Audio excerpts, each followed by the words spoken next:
En fait, j'interviens en tant que président du gouvernement de l'État de Savoie.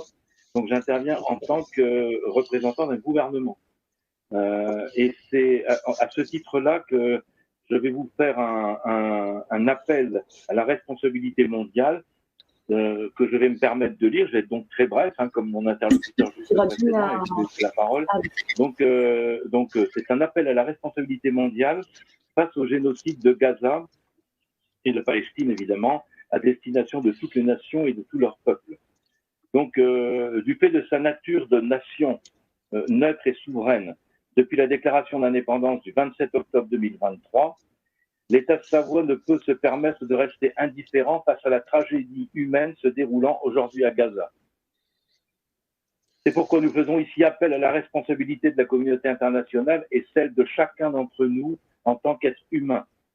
À l'évidence, il s'agit d'une énième guerre économique, mais surtout politique et religieuse, conduite par une idéologie mortifère.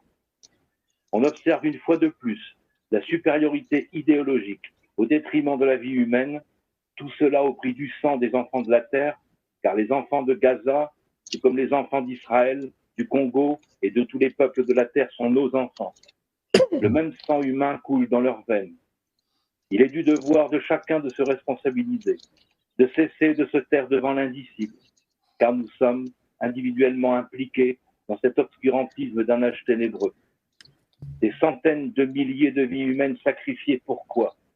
Le rapport d'Amnesty International de décembre 2024 démontre clairement que les autorités israéliennes commettent un crime de génocide contre la population palestinienne de Gaza.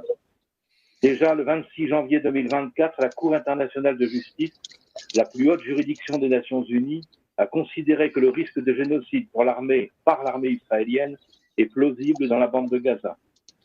Au moins, certains actes semblent susceptibles de tomber sous le coup de la Convention contre le génocide, ou sur le génocide. A déclaré John Donog, la présidente de l'organe judiciaire basé à La Haye, ordonnant à Israël de prévenir et punir l'incitation au génocide. Qu'en est-il aujourd'hui face à un État d'Israël qui ne respecte aucune des lois humaines, portée par une idéologie suprémaciste qui considère toutes les autres populations comme des sous-humains, selon les propres termes de l'Amnesty International. Face à ces crimes visibles aux yeux du monde, le gouvernement de l'État de Savoie s'aligne sur la décision du procureur de la Cour pénale internationale, Karim Khan, à l'origine d'un mandat d'arrêt contre Netanyahou le 20 mai 2024 pour crimes contre l'humanité et crimes de guerre. Le monde peut constater le résultat d'une politique sans conscience, marquée par le choix prédominant des intérêts d'une oligarchie criminelle, que nous avons maintes fois vu à l'œuvre dernièrement dans cette fausse pandémie covidienne ou cet autre génocide du peuple ukrainien au service d'un même État profond. Depuis ce mois de mai, les autorités israéliennes ont imposé la privation d'eau, menaçant la survie des habitants rescapés de Gaza, signe génocidaire supplémentaire.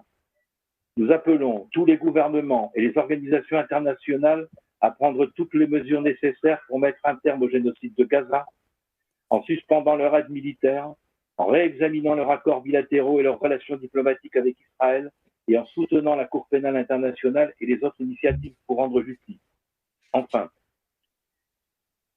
ce fonctionnement ne peut s'arrêter que par l'application contraignante du droit humain, inaliénable, des traités internationaux et particulièrement ceux des frontières qui nous occupent ici. Il est de notre devoir en tant que nation de repenser notre avenir commun et de faire face à nos incohérences. Nous devons ensemble nous engager dans un nouveau paradigme en plaçant l'éthique et l'humain au centre des échanges internationaux. Le temps est venu pour l'humanité de passer un cap, d'aller vers de nouveaux modes de fonctionnement éthiques et responsables qui placeront en priorité le respect des peuples et aboliront effectivement et définitivement la soumission à une oligarchie mourante. Souveraineté, intégrité, respect, telles sont les valeurs que nous porterons en étendard et que nous souhaitons pour tout le monde. J'espère ne pas avoir été trop long, mais je souhaitais faire un discours un peu plus solennel en tant que représentant d'une nation qui est émergente et qui revient à un pays qui a mis l'histoire, qui met son énergie au service de cette cause qui est absolument essentielle. Voilà. Merci de m'avoir écouté et puis bonjour aussi à Bertrand que je vois avec grand plaisir et j'espère qu'on se reverra tous très bientôt en direct. Et merci à vous d'avoir fait cette émission. À bientôt. Je libère la place. Merci.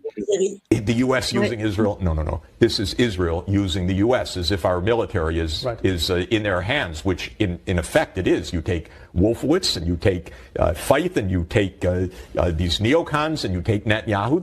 They game planned the whole thing out. Well, I regard Netanyahu as having been our greatest disastrous president of the 21st century because he ran American foreign policy for 20 years and he cost us trillions of dollars. And where is the Middle East today? War in Syria, war in Lebanon, war in Palestine, unrest in Iraq, war in Yemen, chaos in Sudan, chaos in Somalia, chaos in Libya. Great job, Bibi. You did a terrific job. Netanyahu has a different idea.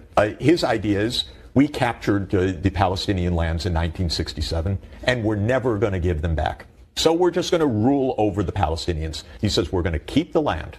There will be resistance. Hamas, Hezbollah, other militant resistance. What will we do about it? You can't really fight the terrorists, he says. You have to fight the states that back the terrorists. And Iran is the central one in his mind. But interestingly for Netanyahu, he lays out one by one. Yes, of course, Iran is the central one in his mind, but so too is Iraq under Saddam. He supported Hamas. Right. So too is Bashar al-Assad in Syria. Iran, Iraq, Lebanon, Syria, Somalia, Sudan, and Libya. And you know what the plan was? 7 wars in 5 years. C'est exceptionnel, cette vidéo. Exceptionnel. Voilà. Netanyahou a été le pire président des États-Unis depuis ces 20 dernières années. Quand on a compris ça, on a compris tout le reste. Voilà.